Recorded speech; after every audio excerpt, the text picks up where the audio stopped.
I'll be giving my presentation on the mind-body problem.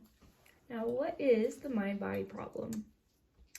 The mind-body problem is a philosophical debate of thought and consciousness.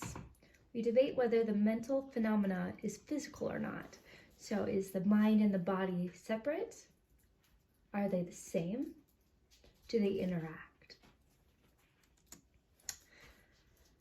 This is a quick review from our last chapters on Descartes and Locke. Descartes had a midlife crisis that made him question the mind-body problem. I think, therefore I am. Locke focused on ideas like simple versus complex and primary versus secondary ideas.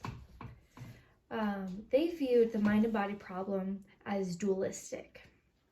This is the idea that there is a material body and with a non-material mind. The mind and body are separate.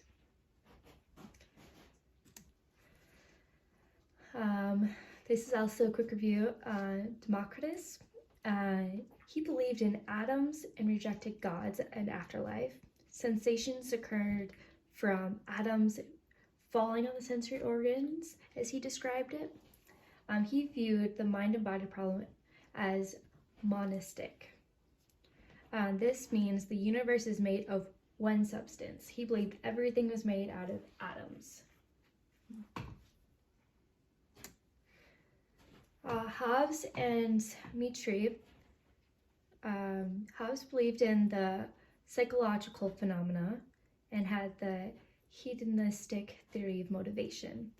Mitri is a French sensationalist that believed that men are machines. They believed that the mind and body problem was materialistic, that everything exists by physical nature. So everything was physical, the mind was physical. Berkeley thought that materialism promoted atheism. He said, est percipi, to be is to be perceived. His view of the mind-body problem is idealistic. This means that there's a belief that reality consists of ideas or perceptions and is therefore not physical. Only the mind truly exists. So everything is in our consciousness, in our mind, and is not physical. From this chapter, chapter 6, Baruch of Spinoza. He was influenced by Descartes, but did not agree with the idea of splitting material from non-material. He believed that God, matter, nature, and the mind are all of the same material. He caused a lot of chaos in the Jewish and Christian religions with these ideas and was eventually excommunicated after being asked several times to stop his rambling of ideas. His ultimate goal was to discover a way of life that was both ethically correct and personally satisfying. So this led him through the mind and body problem to be double aspectistic. So this is the idea that the mind and body are two separate aspects of the same thing, giving us different angles and perspectives. He combined physiology and philosophy.